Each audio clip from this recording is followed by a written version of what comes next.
स्वागत है आपका स्मार्ट सिटी गाइड में। बस कुछ ही महीनों बाद साल 2022 समाप्त हो जाएगा। 2022 में हमारे देश में बहुत सारे परियोजनाओं का निर्माण कार्य चल रहा है। कुछ परियोजनाओं को प्रस्तावित किया गया है और बहुत सारे ऐसे परियोजनाएं हैं जिनका निर्माण कार्य पूरा हो चुका है। आपको बता दें कि 2022 में पूरी तरह से बनकर तैयार हो चुके 10 परियोजनाओं के ऊपर ऑलरेडी मैंने वीडियो बनाया हुआ है, जो कि इस वीडियो का पार्ट 1 है। उस वीडियो का लिंक आपको डिस्क्रिप्शन में या फिर इस वीडियो के लास्ट में एंड स्क्रीन में मिल जाएगा। इस वीडियो के बाद उस वीडियो को भी जरूर देखें। तो आज के इस वीडियो में हम लोग बात करने जा रहे हैं 2022 में पूरी तरह से बनकर तैयार हो चुके और 10 परियोजनाओं के बारे में, जिसको मैंने पार्ट 2 के अंतर्गत शामिल किया है। इन परियोजनाओं के निर्माण से हमारे देश में विकास की रफ्तार को बढ़ावा मिलेगा, कनेक्टिविटी बेहतर होगी और पर्यटन के क्षेत्र को भी बढ़ावा मिलेगा। तो अगर वीडियो पसंद है तो लाइक करें और चैनल को सब्सक्राइब करना बिल्कुल ना भूलें। तो सबसे पहले नंबर 10 पे बात करते हैं अटल पेडेस्ट्रियन ब्रिज के बारे में, जिसका निर्माण गुजरात राज्य के अहमदाबाद में किया गया है। अटल पेडेस्ट्रियन ब्रिज, जिसको कि अटल फुट ओवर ब्रिज के नाम से भी जाना जाता है, इसका निर्माण अहमदाबाद के साबरमती रिवर फ्रंट के अंतर्गत किया गया है और यह ब्रिज साबरमती नदी के एक किनारे को दूसरे किनारे से जोड़ता है। अतः यह foot over bridge Sabarmati river front के ईस्टर्न और वेस्टर्न पार्ट को जोड़ता है। इस फुट ओवर ब्रिज का निर्माण साबरमती नदी पर एलिस ब्रिज और सरदार ब्रिज के बीच किया गया है। इस पुल पर पैदल यात्रियों के साथ साथ साइकिल सवारियों को भी आवाजाही की सुविधा मिलेगी। अटल फुट ओवर ब्रिज की लंबाई लगभग 300 मीटर है और इस ब्रिज के निर्माण में लगभग 2600 टन के लोहे के पाइप स्ट्रक्चर का इस्तेमाल किया गया है। इस पुल के दोनों एंड्स की चौड़ाई लगभग 10 मीटर है और पुल के बीच की चौड़ाई लगभग 14 मीटर है। खूबसूरती के लिए इस पुल के छत को रंगीन ग्लासेस से डिजाइन किया गया है। इस पुल का फर्श वुडन और ग्रेनाइट से बनाया गया है। इसके साथ ही इस परियोजना के अंतर्गत कैफेटेरिया का भी निर्माण किया गया है। इस अटल पेडेस्ट्रियन ब्रिज का निर्माण कार्य वर्ष 2018 में शुरू किया गया और ये 2022 में पूरी तरह से बनकर तैयार हो गया और इसका उद्घाटन प्रधानमंत्री श्री नरेंद्र मोदी द्वारा 27 अगस्त 2022 को किया गया। इसके निर्माण में लगभग 74 करोड़ रुपए खर्च किया गया है। नंबर 9 पे बात करते हैं कन्हान रिवर ब्रिज के बारे में, जिसका निर्माण महाराष्ट्र राज्य के नागपुर जिले में किया गया है। कन्हान रिवर ब्रिज एक हाईवे ब्रिज है जिसका निर्माण नेशनल हाईवे नंबर 44 के अंतर्गत किया गया है और इस ब्रिज को कन्हान नदी के ऊपर बनाया गया है। यह ब्रिज कांपटी और कन्हान के बीच बेहतर कनेक्टिविटी प्रदान करेगा।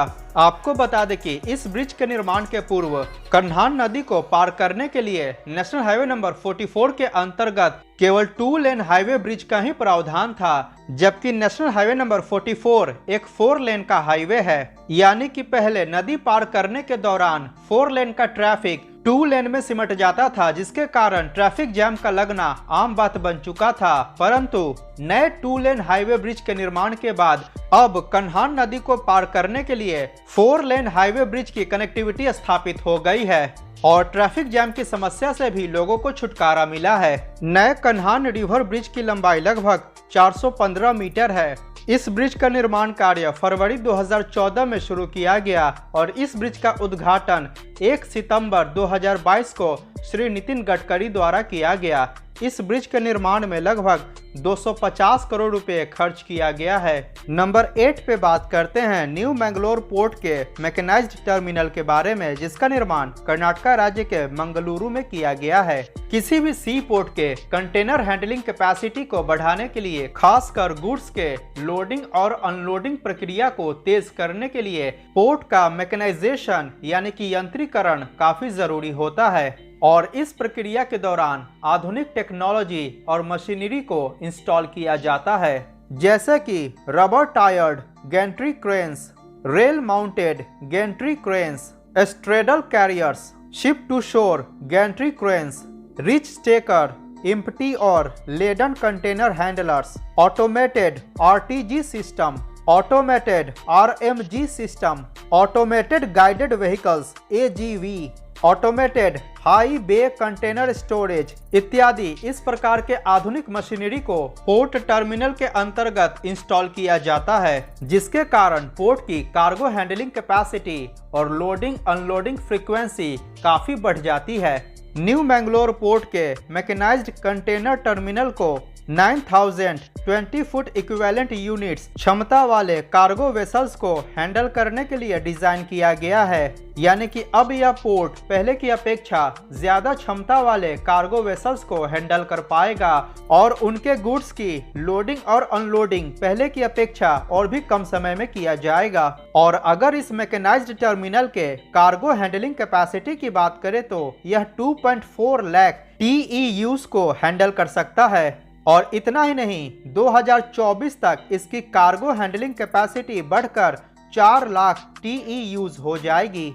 इस टर्मिनल के की यानी कि घाट की लंबाई लगभग 350 मीटर है। की को QUAY से लिखा जाता है, लेकिन इसका उच्चारण की होता है। इस टर्मिनल का बैकअप स्टोरेज एरिया लगभग 15.5 हेक्टेयर्स लैंड एरिया में फैला हुआ है। इस मैकेनाइज्ड टर्मिनल का निर्माण JSW इंफ्रास्ट्रक्चर द्वारा किया गया है। इस टर्मिनल को बर्थ नंबर 14 के नाम से जाना जाता है। 2020 में इस परियोजना का निर्माण कार्य शुरू किया गया और अप्रैल 2022 में यह परियोजना पूरी तरह से बनकर तैयार हो गया। इसके निर्माण में लगभग 300 करोड़ रुपया खर्च किया गया है। नंबर 7 पे बात करते हैं रेवाड़ी नारनौल एक्सप्रेसवे के बारे में, जिसको कि नेशनल हाईवे नंबर 11 के नाम से भी जाना जाता है और इसका निर्माण हरियाणा राज्य में किया गया है। यह एक ब्राउनफील्ड परियोजना है और इसके अंतर्गत 4 लेन के एक्सेस कंट्रोल्ड हाईवे का निर्माण किया गया है। हरियाणा राज्य के नारनौल से दिल्ली के बीच बेहतर कनेक्टिविटी स्थापित करने के लिए नेशनल हाईवे नंबर 11 का 4 लेन में चौड़ीकरण किया गया है। और इस परियोजना के अंतर्गत रेवाड़ी से अटेली मंडी तक के हाईवे को यानी कि रेवाड़ी से नारनौल बाईपास तक के हाईवे को 2 लेन से 4 लेन में अपग्रेड किया जा चुका है। पूरे परियोजना की लंबाई लगभग 56 किलोमीटर है, जिसमें से 41 किलोमीटर लंबा भाग पूरी तरह से बनकर तैयार हो चुका है और इसको यातायात के लिए खोला भी जा चुका है। वर्तमान में रेवाड़ी बाईपास का निर्माण कार्य किया जा रहा है, जिसकी लंबाई लगभग 15 किलोमीटर के आसपास है। रेवाड़ी बाईपास 2023 में पूरी तरह से बनकर तैयार हो जाएगा।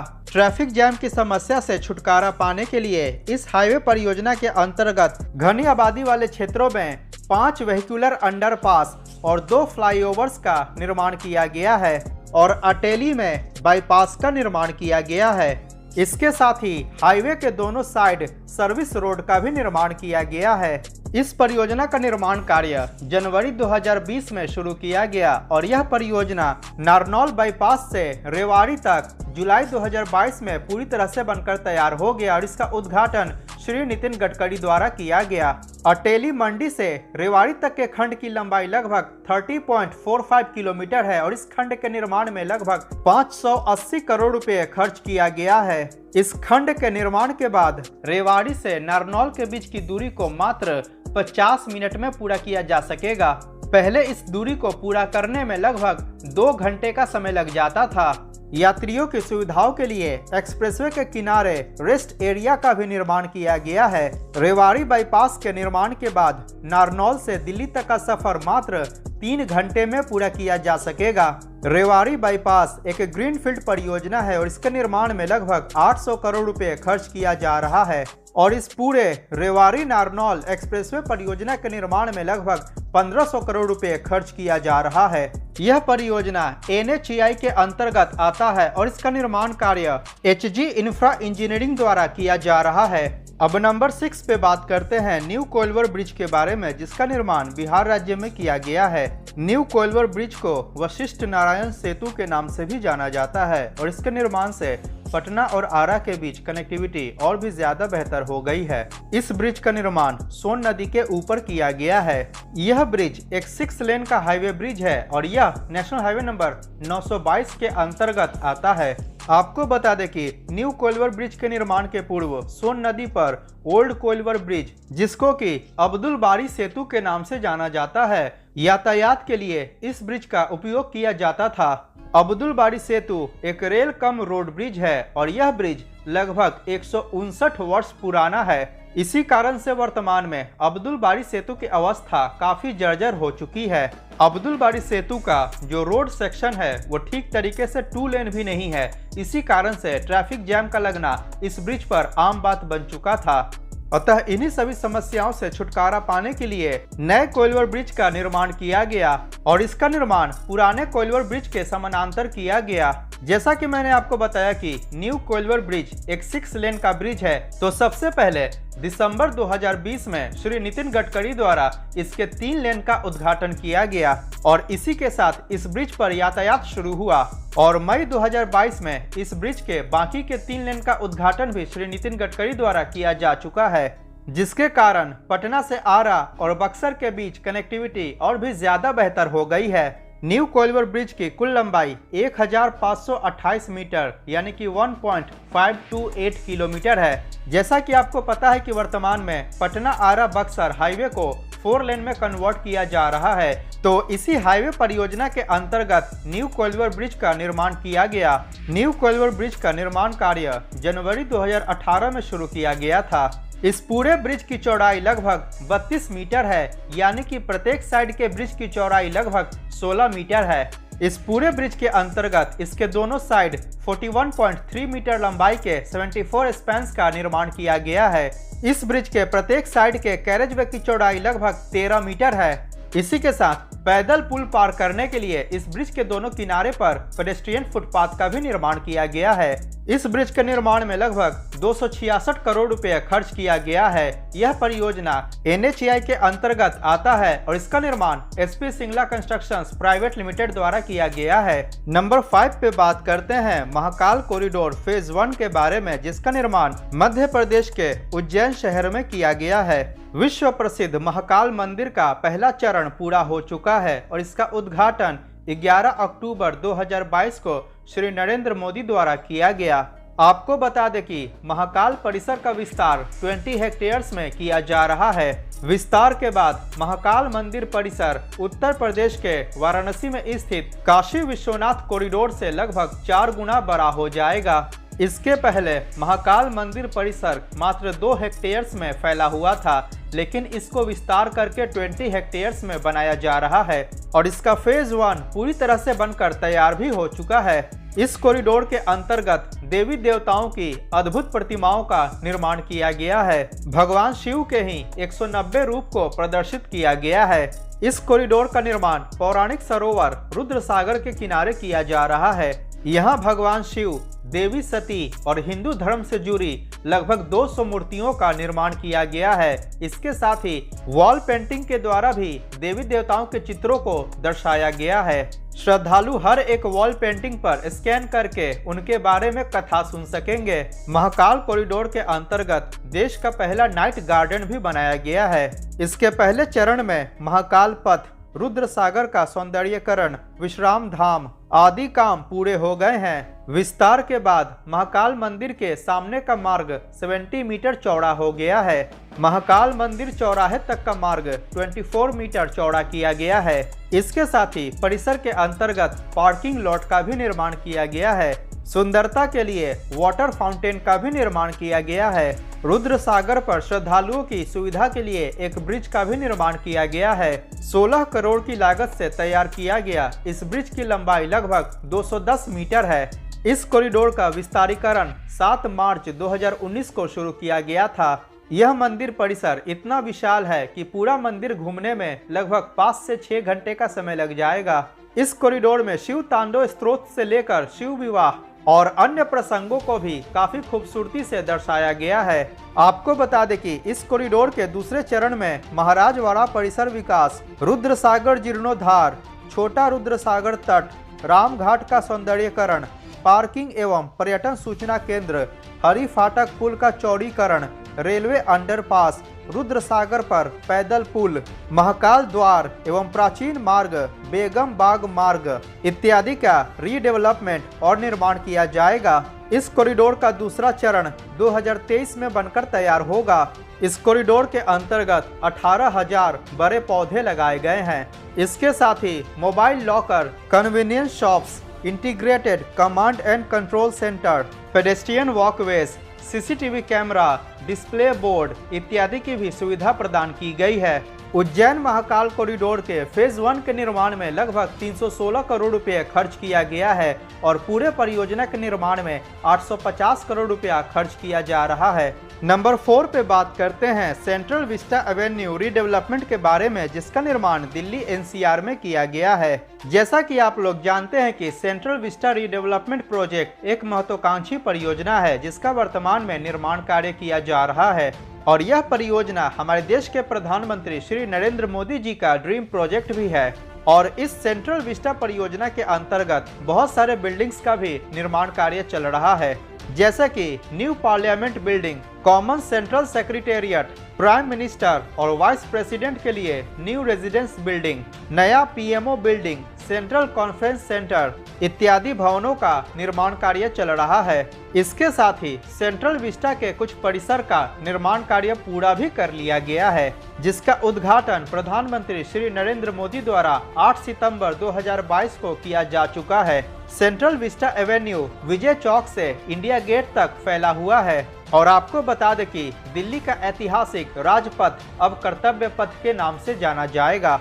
आपको जानकारी दे दें कि राष्ट्रपति भवन से इंडिया गेट तक इस 3 किलोमीटर लंबे स्ट्रेच को कर्तव्य पथ के नाम से जाना जाएगा और इस कर्तव्य पथ का भी निर्माण कार्य 20 महीनों के अंदर पूरा किया गया है। सेंट्रल विस्टा एवेन्यू दिल्ली का मोस्ट पॉपुलर पब्लिक स्पेस बन चुका है। निर्माण कार्य के दौरान यहाँ पे आम लोगों की आवाजाही को बंद किया गया था, परंतु निर्माण कार्य पूरा हो जाने के पश्चात फिर से आम लोगों की आवाजाही को बहाल कर दिया गया है। सेंट्रल विस्टा एवेन्यू के अंतर्गत सुंदरता के लिए रेड ग्रेनाइट वॉकवेज को बिछाया गया है।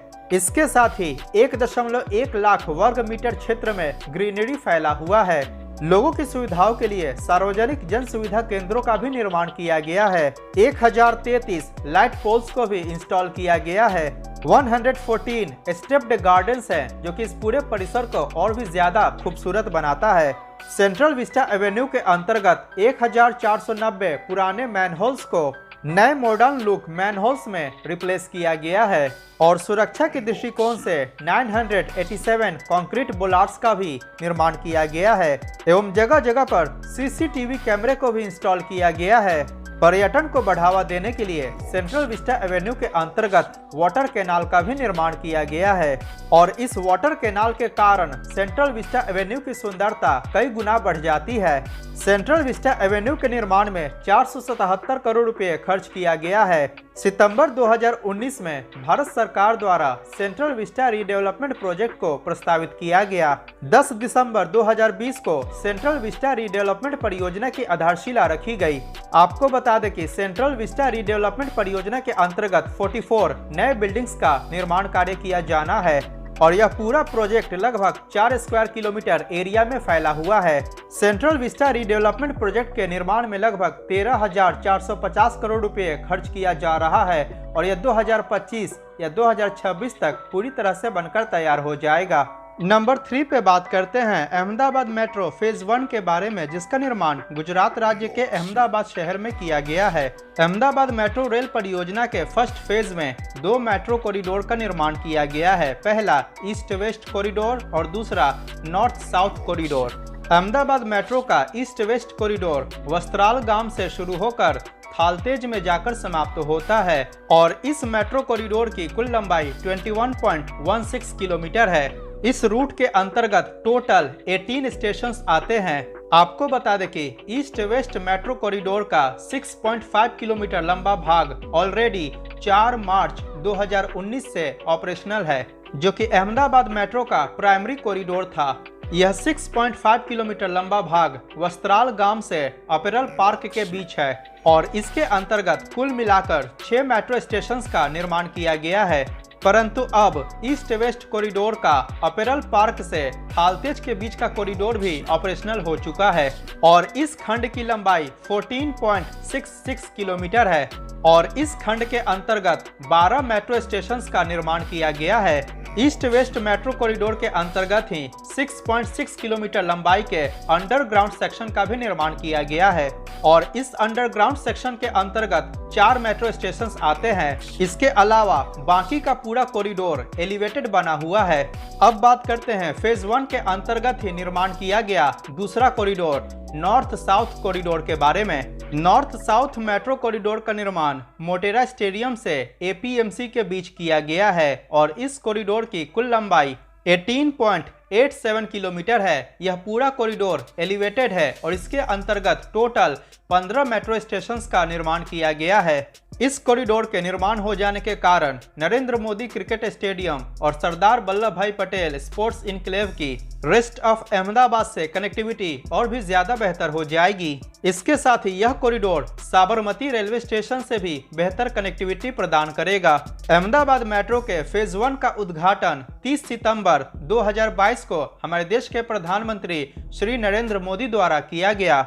अहमदाबाद मेट्रो रेल परियोजना के अंतर्गत स्टैंडर्ड गेज ट्रैक का यूज किया जा रहा है। अहमदाबाद मेट्रो का फेज 1 अहमदाबाद वासियों के लिए एक world class multi modal connectivity प्रदान करेगा। अहमदाबाद मेट्रो के फेज 1 का निर्माण कार्य वर्ष 2015 में शुरू किया गया। इसके फेज 1 के निर्माण में लगभग 12,900 करोड़ रुपए खर्च किया गया है। इतना ही नहीं, आपको बता दें कि वर्तमान समय में अहमदाबाद मेट्रो रेल परियोजना के फेज 2 का भी निर्माण कार्य शुरू कर दिया गया है। अब नंबर 2 पे बात करते हैं new Delhi Amb Andaura Vande Bharat express train के बारे में, जिसका परिचालन भी 2022 में ही शुरू किया गया है। जैसा कि आपको पता है कि वंदे भारत एक्सप्रेस ट्रेन हमारे देश में ही बना एक सेमी हाई स्पीड ट्रेन है और अभी तक के इतिहास में वंदे भारत एक्सप्रेस ट्रेन हमारे देश का सबसे एडवांस और मॉडर्न ट्रेन है, जिसमें यात्रियों की सुविधाओं के लिए और यात्रा को और भी ज्यादा आरामदायक बनाने के लिए कई प्रकार के मॉडर्न फीचर्स उपलब्ध हैं, जैसे कि automatic doors, 180 degree rotational seats, charging sockets, air conditioning, on board WiFi, CCTV cameras, infotainment display boards, sun blinds, LED lighting, comfortable seating arrangement, luggage rack, recliner seats, foot rest, on board catering service, advance toilets इत्यादि कई प्रकार के आधुनिक features इस train में उपलब्ध हैं। नई दिल्ली अंब अंदौरा वंदे भारत एक्सप्रेस ट्रेन हमारे देश में चलने वाला चौथा वंदे भारत ट्रेन है। इस वंदे भारत एक्सप्रेस ट्रेन को हमारे देश के प्रधानमंत्री श्री नरेंद्र मोदी द्वारा 13 अक्टूबर 2022 को लॉन्च किया गया। हिमाचल प्रदेश के ऊना से इस ट्रेन के इनॉग्रेशन रन को प्रधानमंत्री ने हरी झंडी दिखाई। यह वंदे भारत ट्रेन सेट का सबसे आधुनिक और अपग्रेडेड मॉडल है, इसीलिए इसको वंदे भारत एक्सप्रेस 2.0 के नाम से भी जाना जाता है। नई दिल्ली से अंब अंदौरा के बीच चलने वाले इस वंदे भारत एक्सप्रेस ट्रेन में कुल मिलाकर 16 कोचेज हैं। इस जर्नी के दौरान यह ट्रेन कुल 412 किलोमीटर का सफर तय करेगा और इसको पूरा करने में 5 घंटे 15 मिनट का समय लगेगा। इस प्रकार इस वंदे भारत एक्सप्रेस ट्रेन की औसत गति लगभग 78 किलोमीटर प्रति घंटा होगी। आपको बता दें कि इसके पूर्व नई दिल्ली से अंब अंदौरा के बीच ट्रेन द्वारा यात्रा के दौरान लगभग 7 आवर्स का समय लगता था। यह ट्रेन 0 से 100 किलोमीटर पर आवर के बीच का एक्सेलरेशन मात्र 52 सेकेंड्स में कवर कर सकता है, जो कि अपने आप में एक वर्ल्ड रिकॉर्ड है। यह ट्रेन एनर्जी एफिशिएंट है, जो कि 35% तक बिजली की बचत करेगा। नई दिल्ली अंब अंदौरा वंदे भारत एक्सप्रेस ट्रेन का पहला कमर्शियल रन 19 अक्टूबर 2022 को शुरू किया गया। अगर इस ट्रेन के परिचालन की बात की जाए तो इस ट्रेन को सप्ताह के 6 दिन चलाया जा रहा है। बुधवार को इस ट्रेन का परिचालन बंद रहेगा।